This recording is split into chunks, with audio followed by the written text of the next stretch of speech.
And Caiaphas was the high priest during the time when Jesus was judged and crucified. His name was Jose Caiaphas, and he was son-in-law, with whom he was apparently strongly associated. Caiaphas is believed to hold the position of high priest for about 18 years, between 1836 AD. Caiaphas was the successor of Annas, his father-in-law, deposed of the position of high priest around 15 AD, was appointed by the prosecutor Romano Valerio Grado, the man who preceded Pontius Pilate. Caiaphas was still the high priest when the first persecutions against the Christians recorded at the beginning of the Acts of the Actos of the Apostles occurred. He was eventually deposed by Vitalio. Chronologically, Caiaphas first appears in the Bible in Luke chapter 3, verse 2. In this text, the evangelist talks about the beginning of John the Baptist's ministry and makes an unusual quote in saying that Annas and Caiaphas were high priests in those days. Obviously, this was not a writer's mistake biblical. This phrase simply reflects the reality of the time. Annas had been deposed years earlier, but remained high priest alongside Caiaphas. This permanence, however, was not official, but it was real.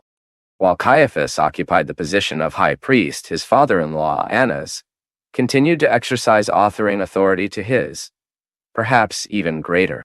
Some believe that Caiaphas was the high priest, but Annas drove it behind the scenes. In the biblical passages in which it is mentioned, it is possible to see who was really Caiaphas. Caiaphas was a wicked and manipulative person. He makes no effort to get what he wanted.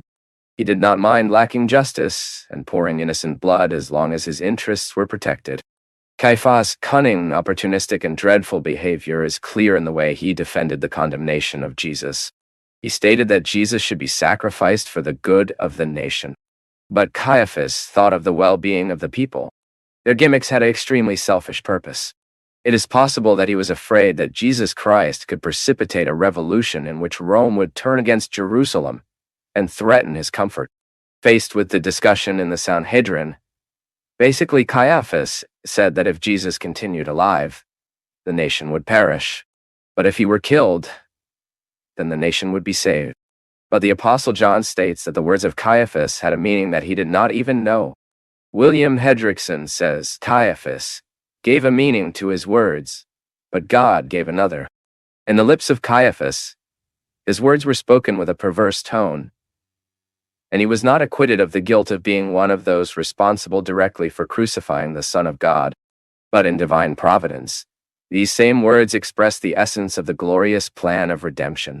That is why the apostle writes that even unknowingly, Caiaphas prophesied that Jesus should die for the nation, and not only by the nation, but also to gather in a body the children of God who were scattered. What happened to Caiaphas portrays the relationship between divine sovereignty and human responsibility. Caiaphas said what he really meant. He acted freely as his sinful nature allowed him to act.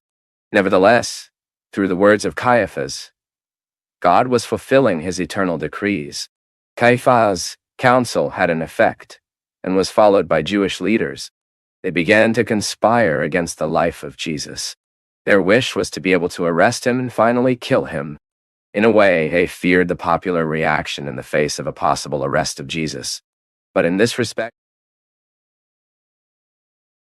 Judas Iscariot fitted like a glove when he proposed it to him secretly. Having preliminarily attended before Annas, Jesus was taken to Caiaphas. Caiaphas presided over Sanhedrin, who at that time sought any reason to accuse Jesus. Then Sanhedrin based his judgment on false testimonies armed for the purpose of leading Christ to death. Jesus, he refused to respond to the false accusations of Jewish leaders. Then Caiaphas questioned him about his position as Messiah. Jesus answered Caiaphas, applying to himself a passage from the book of the prophet Daniel. So without wasting time, Caiaphas accused him of blasphemy. All the hypocrisy of Caiaphas was revealed when, at the end of the judgment, he tore his robes as if he was deeply sad, when he was in fact very pleased to have achieved the basis for the condemnation of Jesus.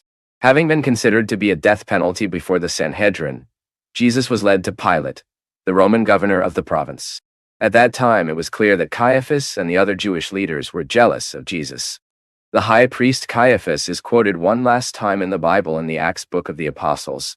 He was involved in persecution of the apostles and appears in the interrogation of John and Peter before the Sanhedrin.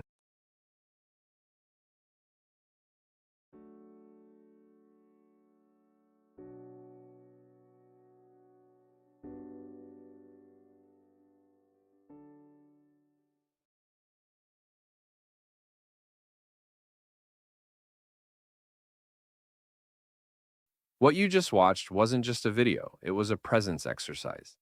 If you stayed until now, it shows something in you is more awake.